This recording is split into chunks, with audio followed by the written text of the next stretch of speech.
subscribe.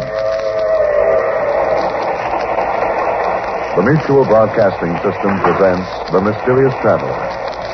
Written, produced, and directed by Robert A. Arthur and David Kogan, and starring two of radio's foremost actors, Ralph Bell and Brett Morrison, in The Planet Zevius.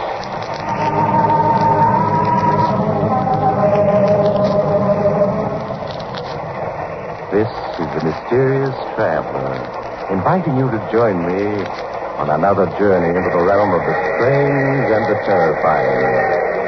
I hope you will enjoy the trip, that it will thrill you a little and chill you a little. So settle back, get a good grip on your nerves, and be comfortable, if you can, as I retell a story which so many listeners have asked to hear again. It's the story I call The Planet Zevius.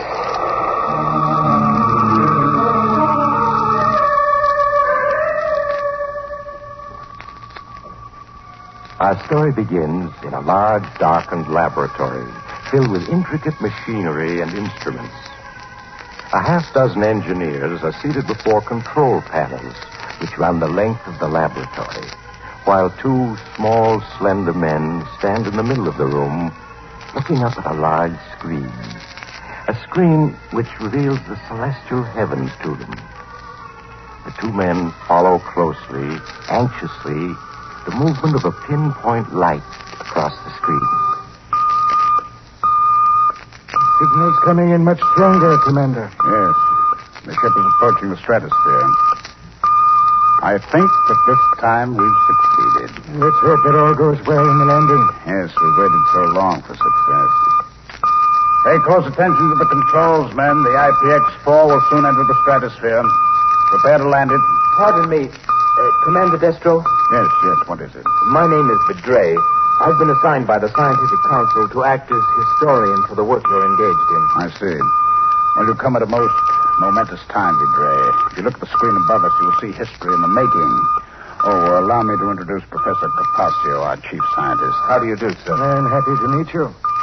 You were saying, Commander, that history was being made this very moment? Yes. You see that small pinpoint of light on the tetro screen? Pinpoint of light?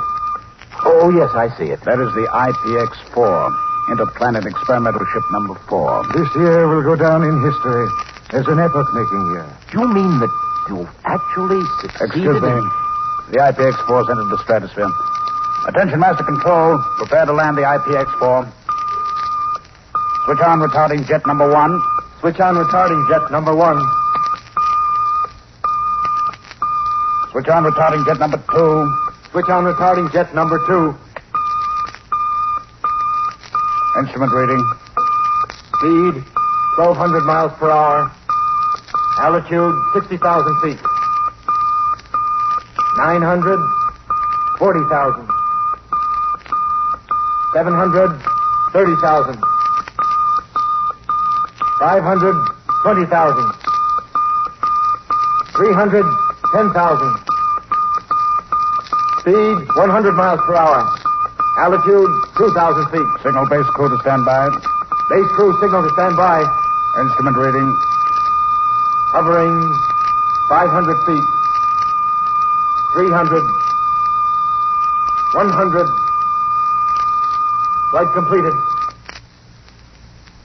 The IPX-4 has landed, gentlemen. And with it, a new era has begun.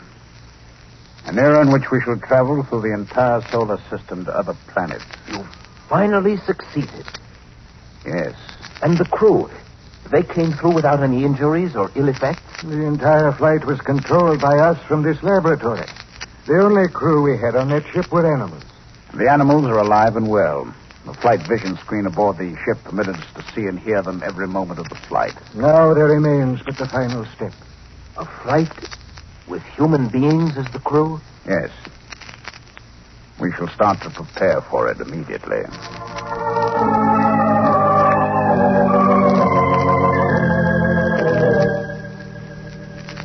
Ready for flight, sir. The crew are at their stations. Thank you.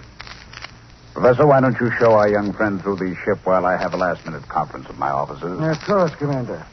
Come along, Vidray. You'll be more than interested. Thank you. I should like to see the rest of the ship.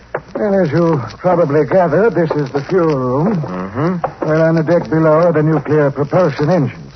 Watch your head. Oh, yeah. Now, this is the crew's quarters. And beneath it are storage quarters for ship supplies and equipment. It's strange, Professor, but from the outside, the IPX-4 seems so much larger than from in here. Well, that's easy enough to explain, Vidre. You see, the IPX-4 is a hull within a hull, and this is the inner hull. Oh, I see. And it's the outer hull that protects it. Yes. To break through the field of gravitation of this planet, we must achieve a speed of 20,000 miles per hour. At that speed, friction creates great heat on the outer hull. Heat which we, fortunately, won't feel in this hull. I understand. Is this the control room? Yes. Now, don't be overawed by these hundreds of controls and instruments. In time, you'll come to understand them all. That large screen, is that the eye of the ship? Yes. Once we're in flight, what lies before us is projected on the screen. Stand by, Zalv, for flight orders. Yes, sir. Stand by for flight orders. Well, gentlemen, the moment has arrived. Sound warning signal. Sound warning signal.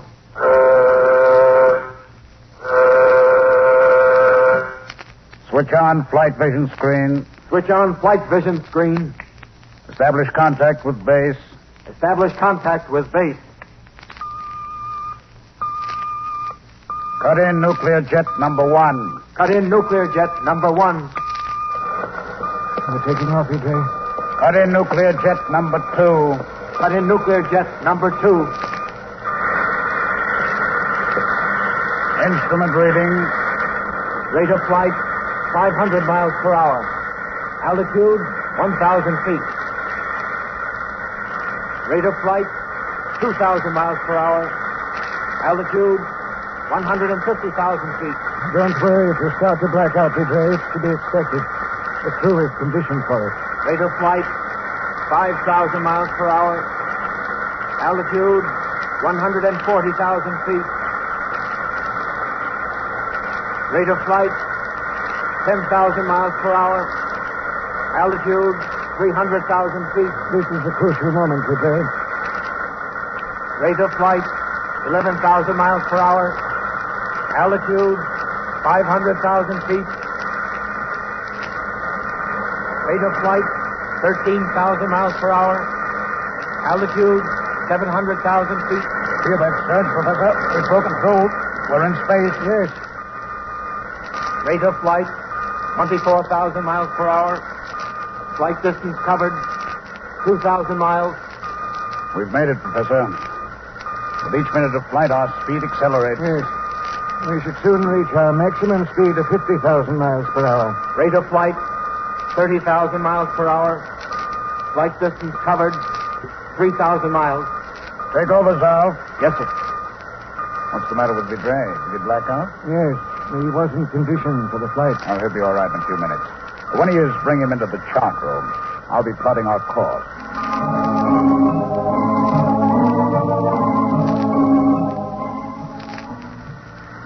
Come in, Vidre, Professor. How do you feel, Vidre? I'm all right now, sir. Have a seat. Thank you. I've just been plotting our course to the planet Zevius. Zevius, sir? Why Zevius? It isn't the nearest planet. Well, that's quite true, Vidre. But through the use of a spectrometer, we've been able to determine that Zevius can support human life. The composition of the air on that planet isn't much different from our own.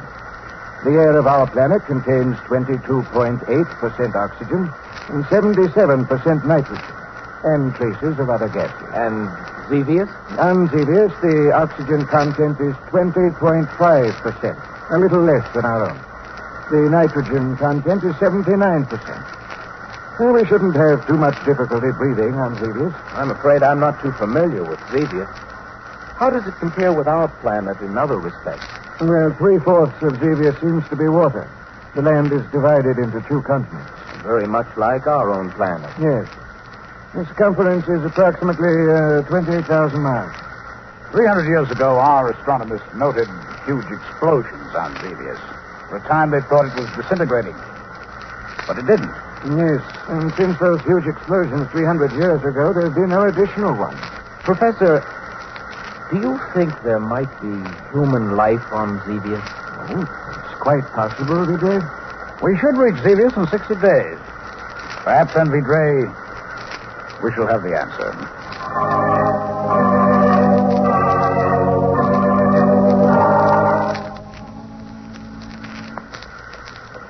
Stand by to land on Zevius. Attention, crew members. Stand by to land on Zevius. We're approaching Zevius already. It's exerting a strong pull toward its surface. Yes. Switch on radar sender. Switch on radar sender. Our radar signals are reaching Zevius and being reflected back off its surface. As we get closer, the speed of the signal will accelerate. I see. Cut nuclear jet number 2. Cut nuclear jet number 2. Cut nuclear jet number 1. Cut nuclear jet number 1. How quiet it is. Seems strange not to hear the engines after 61 days. Instrument reading. Rate of descent, 500 miles per hour. Approaching stratosphere. Altitude, 400,000 feet. Rate of descent, 600 miles. Altitude, 300,000 feet. Our speed is increasing. Why? We're in Zevius orbit. Gravity is pulling us down toward it. Switch on retarding jet number 1. Switch on retarding jet number 1. Instrument reading. Rate of descent, 400 miles per hour. Altitude, 200,000 feet. Professor, look.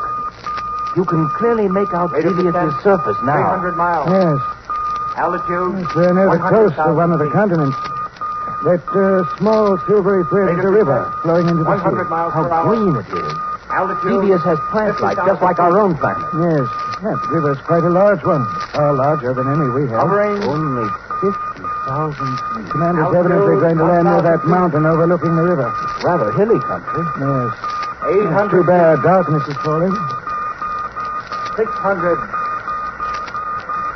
400. 200. 100. Flight completed. We've landed. Cut retarding jet number 1. Cut retarding jet number 1. Cut radar sender. Cut radar sender. Well, gentlemen, we've done it. Flown 80 million miles from our own planet to Zevius. Congratulations, Commander. Thank you. Well, it's already grown dark. We'll wait until morning before leaving the ship. Meanwhile, Professor, I suggest you make extensive tests of the air on Zevius. We can't be too careful. Quite agree. I'll proceed at once, Commander. You'll have a full report by morning.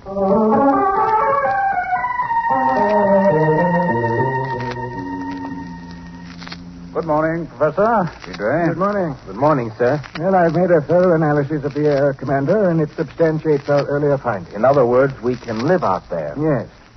Well, we may find ourselves a little short of breath now and then due to less oxygen, and we're used to it. It's perfectly safe. Good. I'll give orders to have the nuclear copter assembled for flight. The 3 of us will make an exploratory trip over this area. Be prepared to leave in exactly 1 hour.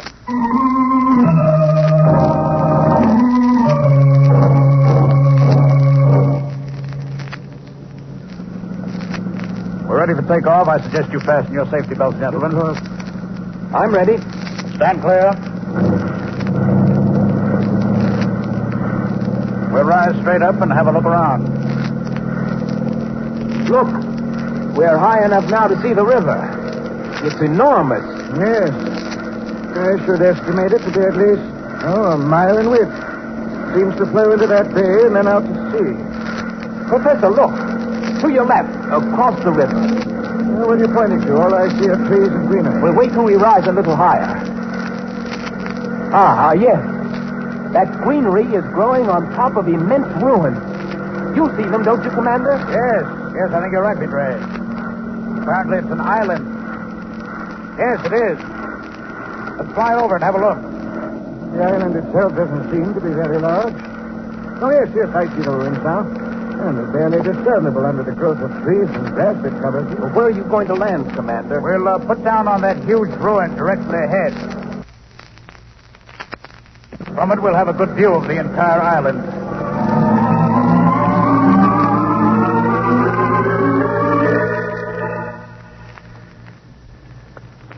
These ruins are truly amazing, Commander.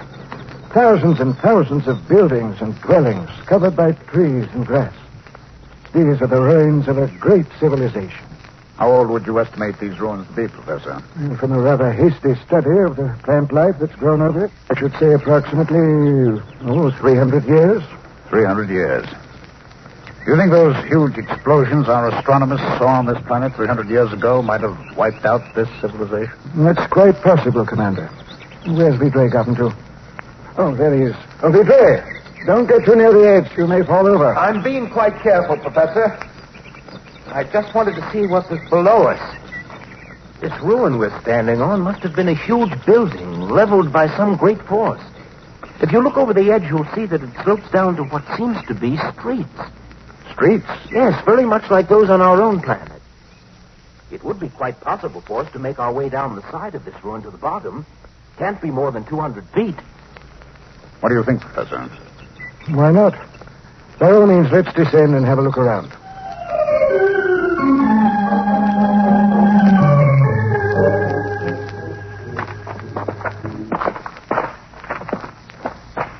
Well, we only have a few more feet. Watch your footing here. These rocks keep giving way beneath me. Yes. It'd be quite easy to break a leg here. You all right, Professor? Yes, Commander. Well, here we are. Oh, it seems as though we've descended 1,000 feet instead of only 200. Yes. It's rather dark down here. Everything's in shadows. Yes, you were quite right, Vidre. Beneath this rubble we're standing on, there seems to be a paved street. Let's have a look around, shall we?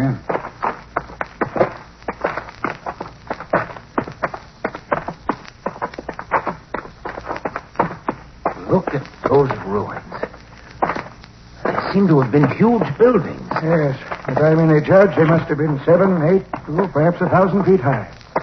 Apparently, this civilization was almost as highly developed as ours before it was destroyed. Yes. Professor, do you think it's possible that there may be descendants of the people who built this civilization? It's possible, of course, but as yet I've seen no signs of them. Look, there's a building which hasn't been entirely destroyed. Let's have a look inside. Yes, by all means. Perhaps we'll discover objects that will give us more information about the race that once lived here. How huge that entrance is. It looks quite dark in there. Unfortunately, I have a small torch. Come along.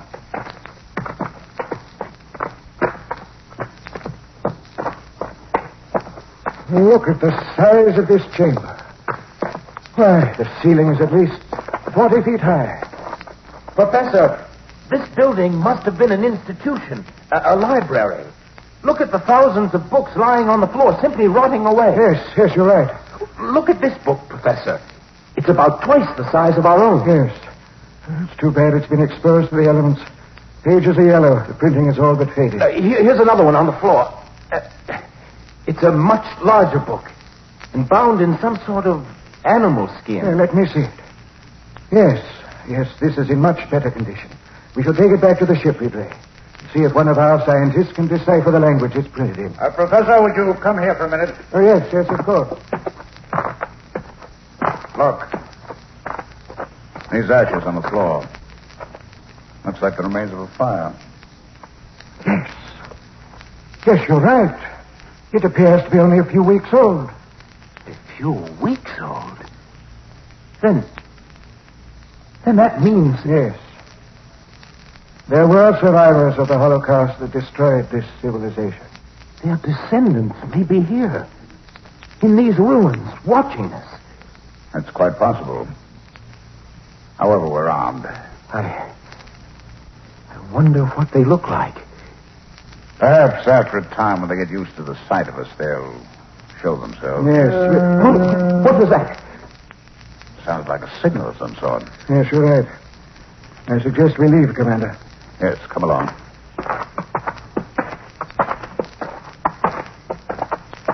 It feels good to get out of that dark chamber. There it is again. Only much closer. There's no need to get alarmed, Vidre. If we only knew what they look like. I dare say we frighten them as much as they do us. I think we're being followed. I saw a huge figure back there slipping from one ruin to another. Oh, nonsense, Vidra. You're imagining.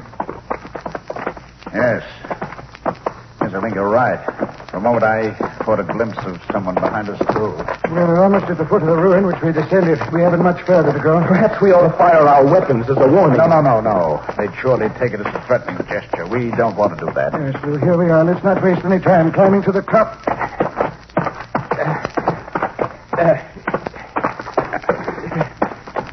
Yes, they still seem to be following. Now and then I can make out a shadowy figure. It's almost impossible to tell what they look like. They cling to the shadows. They seem enormous. Much larger than ourselves. Mustn't let your imagination run away with you. It's amazing how much faster we're going up than when we came down. We're almost at the top. I have a feeling they won't try to climb this ruin after us. Evidently, they don't like daylight. Ah, here we are. Professor, look out! Oh, it was close. What was it? I threw some sort of weapon at you. Oh, it's nothing but a long, round pole with a sharp piece of metal on the end. It's a spear. We have them in our museums. It's the weapon of a primitive tribe. Then they must be little more than savages. Yes. And I don't think they'll come after us, but I suggest we take off and return to the ship.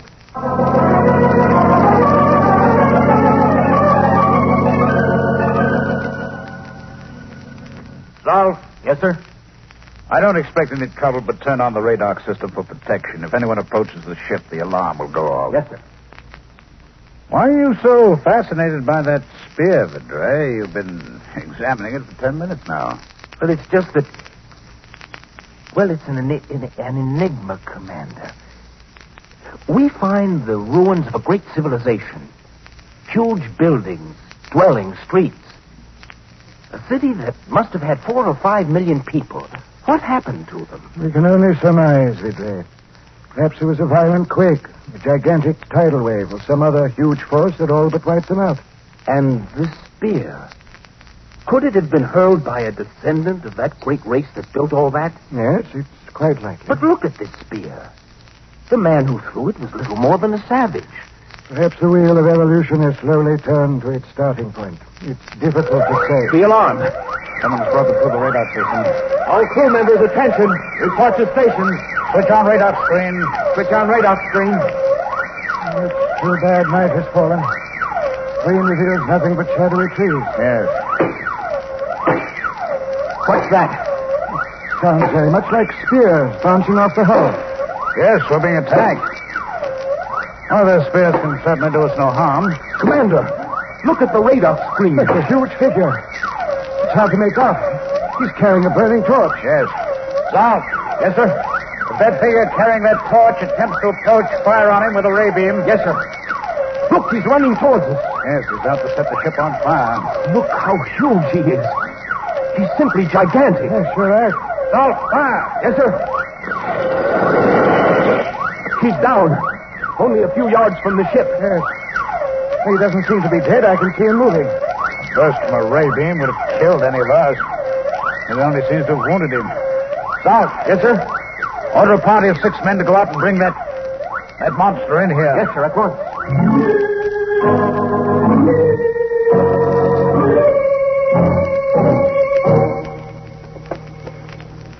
They're bringing him in now, Commander. Yes. Bring him over here, man. He's much too big for the bed. All right, lie him down on the floor. Good. That's it. He's dying. I'm afraid there's nothing we can do for him. He's trying to say something. If we only knew his language.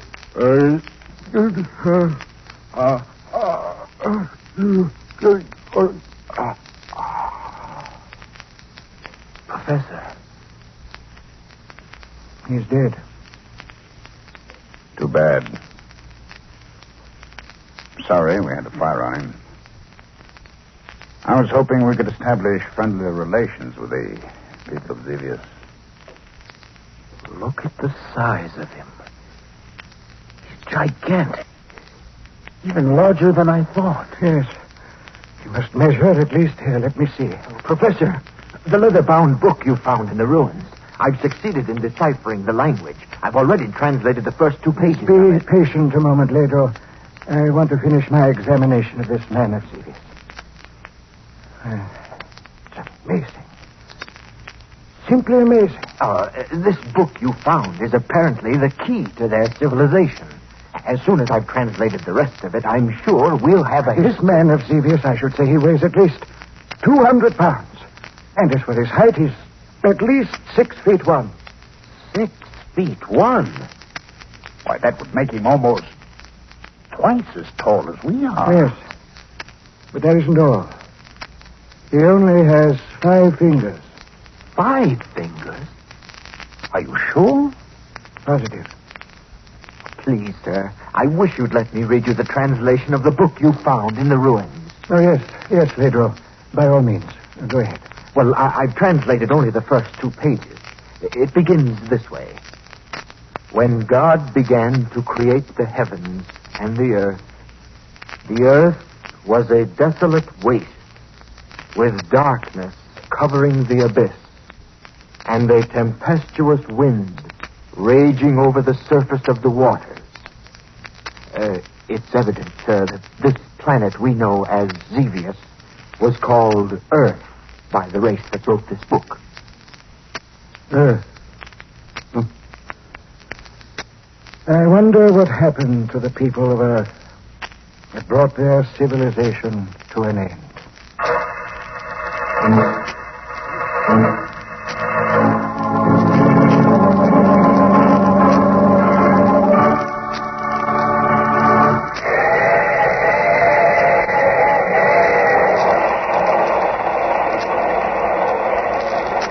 This is the Mysterious Traveler again. Did you enjoy our little visit to the planet Zevius, or better known to us as Earth? What's that, madam? You don't like the sort of civilization being destroyed? Well, fortunately, it doesn't have to happen. Not if we don't want it to. Oh, by the way, all names of characters in this story were fictitious, and any resemblance to the names of actual persons is strictly out of this world. And, oh, you have to get off here. I'm sorry. But I'm sure we'll meet again. I take this same train every week at this same time.